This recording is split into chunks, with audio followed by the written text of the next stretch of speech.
ರೀ, ಏನಾದ್ರೂ ಮಾತಾಡ್ರಿ.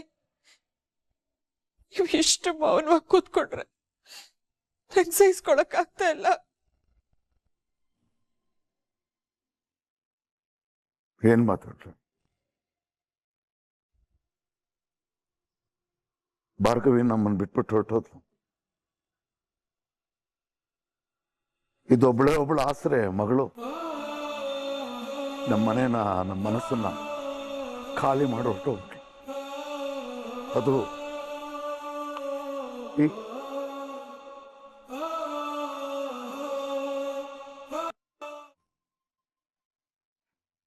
ಅದ್ರೀಗ ಮೊನ್ನೆ ಇನ್ನು ಸಂಧ್ಯಾ ಹೊರಟೋಗಿರೋ ದುಃಖ, ಈಗ ನಮ್ ಕೂಸು ಮನೆಯಿಂದ ಹೊರಟೋಗಿರೋ ದುಃಖ. ಯಾವ ದೃಷ್ಟಿ ಬಿತ್ತೋ ಏನೋ ಈ ಮನೆಗೆ. ಸಂಧ್ಯಾ ಬದುಕಿದ್ರೆ, ಹುಡುಗಿ ವಿಷಯ ಗೊತ್ತಿದ್ದಿದ್ರೆ ನತ್ರ ಹೇಳ್ಬಿಡ್ತಾ ಇದ್ಲು ಕಲ್ಪನಾ. ಭಾರ್ಗವಿ ನಿಜಕ್ಕೂ ನಮ್ಗೆಲ್ಲ ನೋವು ಮಾಡ್ಬಿಟ್ಲ, ನಮ್ಮನ್ನ ಉಂಟಿ ಮಾಡೊಟ್ಟೋದ್ಲ.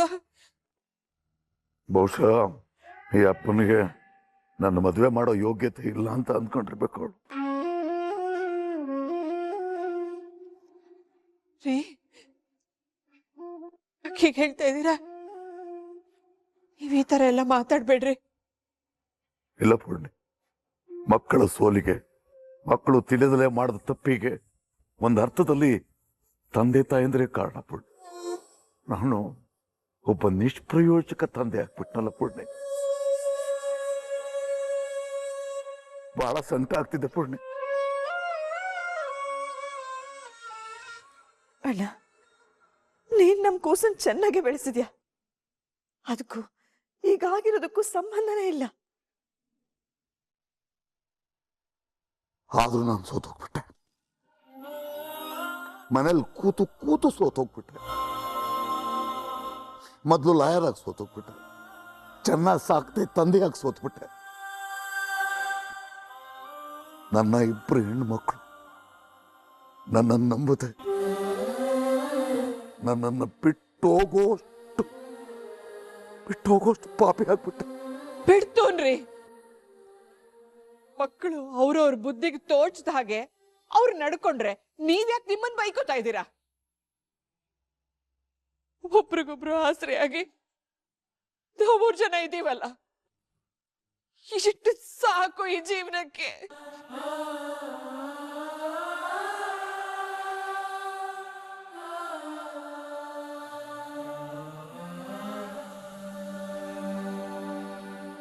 ಮನೆಯಿಂದ ಆಚೆ ಬಂದಿದ್ದೀನಿ, ನನಗೆ ಯಾರು ಇಲ್ಲ ಅಂತ ಅನ್ಕೋಬೇಡಿ ಮೇಡಮ್. ನಿಮ್ಮನ್ನ ಮನ್ಸಾರೆ ಪ್ರೀತಿಸಿ ತಾಳಿ ಕಟ್ಟಿರೋ ಗಂಡ ನಾನಿದ್ದೀನಿ. ನಿಮಗೆ ಯಾವುದೇ ಕಷ್ಟ ಬರ್ತಿರೋ ಹಾಗೆ ನಾನು ನೋಡ್ಕೋತೀನಿ.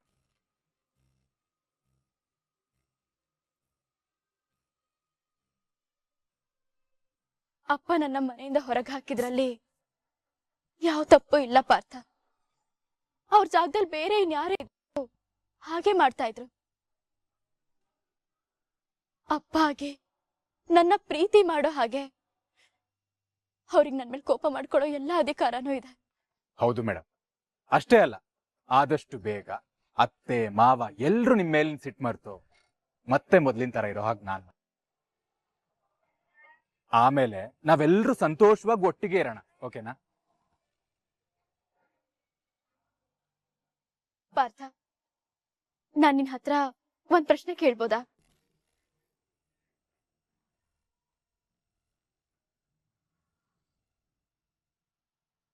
ಕೇಳಿ ಮೇಡಮ್.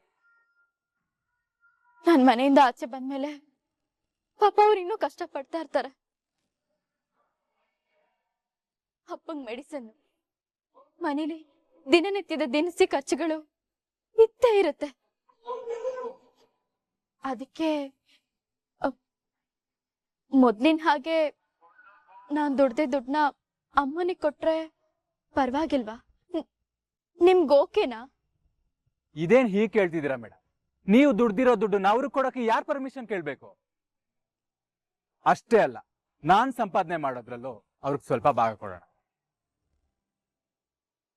ಪಾಪ ಅವ್ರಿಗೂ ನಮ್ಮನ್ ಬಿಟ್ರೆ ಯಾರಿದ್ದಾರೆ? ಅವ್ರು ಕೊಡ್ಬೇಕಾಗಿತ್ತು ಅವ್ರನ್ನ ಚೆನ್ನಾಗಿ ನೋಡ್ಕೋಬೇಕಾಗಿದ್ದು ಹೇಗೆ ಒಬ್ಬ ಮಗಳಾಗಿ ನಿಮ್ ಕರ್ತವ್ಯನೋ ಹಾಗೆ ಒಬ್ಬ ಅಳಿಯನಾಗಿ ನನ್ನ ಕರ್ತವ್ಯ ಕೂಡ. ಮದ್ವೆ ಏನೋ ಗಡಿಬಿಡಿ ನಡೆದು ಹೋಯ್ತು, ಆದ್ರೆ ನಾನು ಸರಿಯಾದ ವ್ಯಕ್ತಿನ ಆಯ್ಕೆ ಮಾಡಿದ್ದೀನಿ ಅನ್ನೋ ಖುಷಿ ನನಗಿದೆ. ಪಾರ್ಥ, ಇನ್ ಕಾಯೋದ್ರಲ್ಲಿ ಅರ್ಥ ಇಲ್ಲ. ಇನ್ನು ಎಷ್ಟೊತ್ತು ಅಂತ ನಾವಿಲ್ಲೇ ಇರೋದು?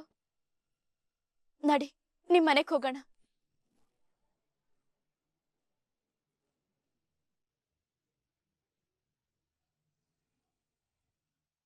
ಇದು ನಿಮ್ಮ ಮನೆ, ಇವರು ನಿಮ್ಮ ಮಗ ಅಂತ ನನಗೆ ಮೊದ್ಲೇ ಗೊತ್ತಿದ್ದಿದ್ರೆ ನಾನು ಇವ್ರ ಸ್ನೇಹನೇ ಮಾಡ್ತಾ ಇರ್ಲಿಲ್ಲ.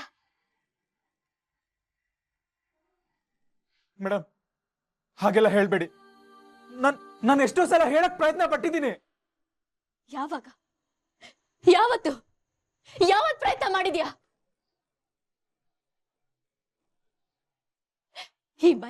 ಈ ಮನೆಯವರು ನನ್ಗಾಗ್ ಬರಲ್ಲ ಅಂತ ನಿನಗ್ 1000 ಸಲ ಹೇಳಿದ್ದೀನಿ.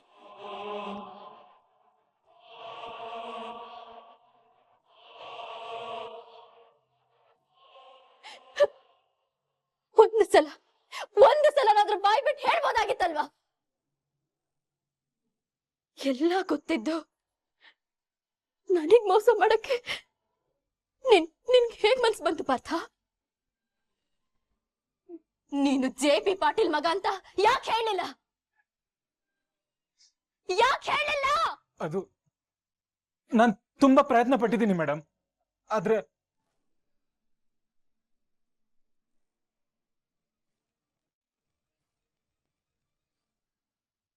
ಏ ಅರ್ಜುನ್, ಅವಳನ್ ಯಾಕೋ ಗೋಗರಿತ್ಯಾ? ಹೋದ್ರ ಹೋಗ್ತಾಳ್ ಬಿಡು. ಭಾರ್ಗವಿ, ಏನೇ ಇದ್ರು ಕೂತ್ ಮಾತಾಡೋಣ. ಒಳಗಡೆ ಬಾಮ್ಮ. ಇಲ್ಲ, ನಾನ್ ಬರಲ್ಲ.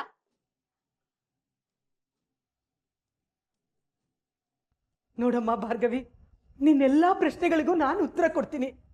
ದಯವಿಟ್ಟು ಒಳಗಡೆ ಬಾಮ್ಮ. ಏನಂತ ಉತ್ತರ ಕೊಡ್ತೀರಾ ಅಜ್ಜಿ? ದೊಡ್ಡೋರಾಗಿ ಎಲ್ಲಾ ವಿಷಯ ಗೊತ್ತಿದ್ರು ನೀವು ಮುಚ್ಚಿಟ್ರ. ಯಾಕೆ ನನ್ನ ನಂಬಿಸಿ ಮೋಸ ಮಾಡಿದ್ರಿ? ಈಗ ನಾವು ಮೋಸ ಮಾಡೋ ಜನ ಅಂತ ಗೊತ್ತಾಯ್ತು ತಾನೆ? ಬಾಯ್ ಮುಚ್ಕೊಂಡು ಹೋಗ್ತಾ ಇರು. ಹೋಗ್ತೀನಿ. ನಿಮ್ಮಂತವ್ರ ಮಧ್ಯೆ ಬದುಕೋ ಆಸಕ್ತಿ ನನಗೂ ಇಲ್ಲ.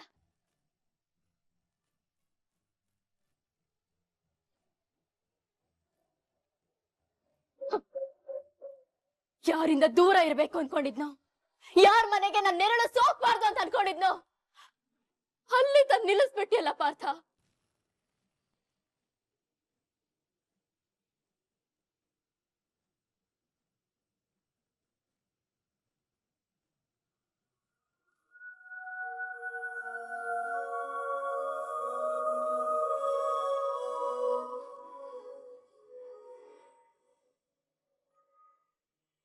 ಇದ್ ಏನ್ ಮಾಡ್ಕೊಂಡ್ ಬಂದ್ಬಿಟ್ಟ ಅರ್ಜುನ್? ಡ್ಯಾಡ್ ಅಂದ್ರನೆ ಹೆದರ್ಕೊಳ್ತಿದ್ದವನ್ಗೆ ಇಷ್ಟೊಂದ್ ಧೈರ್ಯ ಎಲ್ಲಿಂದ ಬಂತು ಅಕ್ಕ?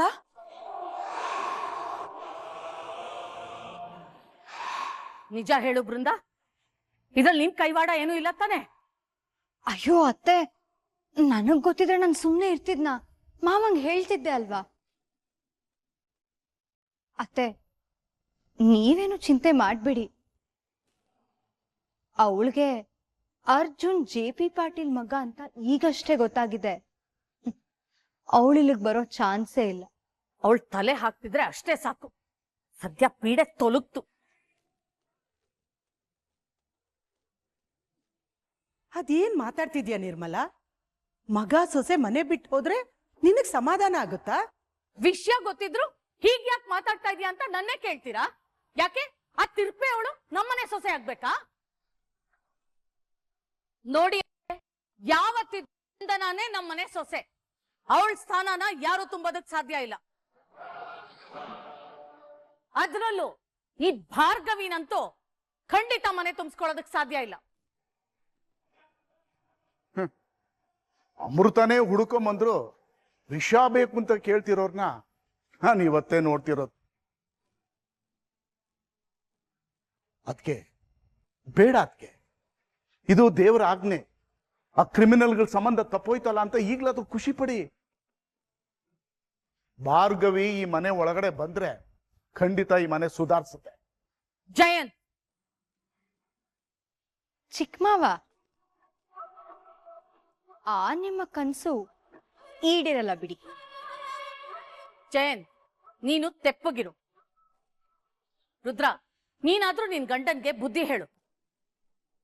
ಇದು ನನ್ ಮಗನ್ ವಿಷಯ, ಇದ್ರಲ್ಲಿ ಅವ್ನ್ ತಲೆ ಹಾಕೋದ್ ಬೇಡ ಅಂತ.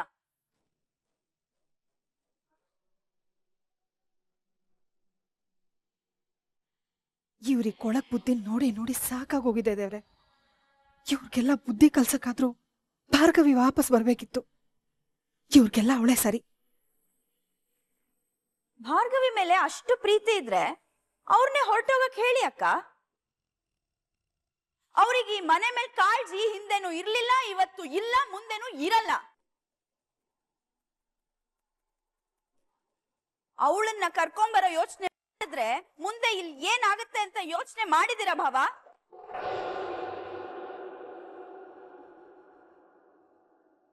ಅಕ್ಕ, ಈ ವಿಷಯನ ಭಾವಂಗ್ ಹೇಳೋದು ಒಳ್ಳೇದೇನೋ.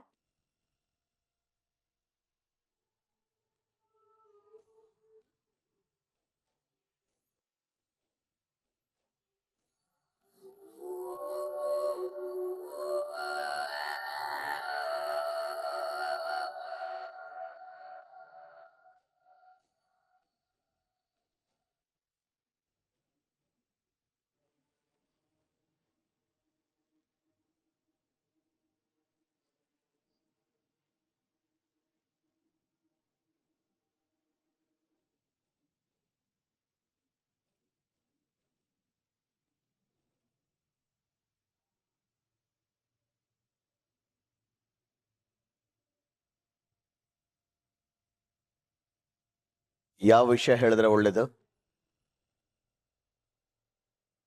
ಮನೆಯವರೆಲ್ಲ ಯಾಕೆ ಇಲ್ಲಿ ನಿಂತಿದ್ದೀರಾ?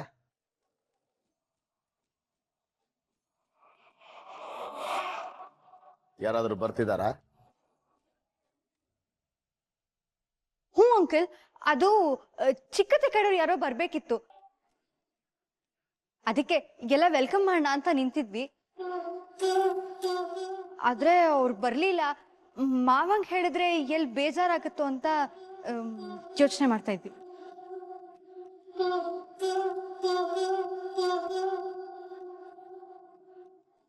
ಜೆಪಿ ಆಫೀಸ್ ರೂಮಲ್ಲಿ ಇದ್ದಾರೆ ಅಂಕಲ್.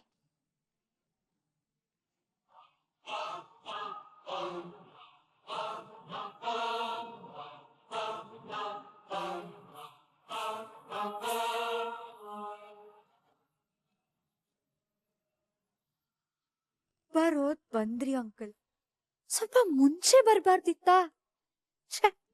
ಮಿಸ್ ಮಾಡ್ಕೊಂಡ್ಬಿಟ್ರಿ. ಸದ್ಯ ಅರ್ಜುನ್ ಭಾರ್ಗವಿ ಹೋಗಿದ್ದೆ ಒಳ್ಳೇದಾಯ್ತು. ಹೌದು ಅಕ್ಕ, ಶಕ್ತಿ ಅಣ್ಣ ಇರೋವರೆಗೂ ಅವ್ರ ಬಗ್ಗೆ ಮಾತಾಡೋದೇ ಬೇಡ. ಭಾರ್ಗವಿಗೆ ಸಿಟ್ಟು ಬಂದಿರೋದು ಸಹಜನೇ. ಆದ್ರೆ ಅವಳ ಪರಿಸ್ಥಿತಿ ಅರ್ಥ ಮಾಡ್ಕೊಂಡು ವಾಪಸ್ ಬರ್ದೇ ಇದ್ರೆ ಅನ್ಯಾಯವಾಗಿ ಅರ್ಜುನ್ ಜೀವನ ಹಾಳಾಗಿ ಹೋಗುತ್ತೆ. ಭಗವಂತ, ಆ ಮಕ್ಕಳನ್ನ ನೀನೇ ಕಾಪಾಡ್ಬೇಕು.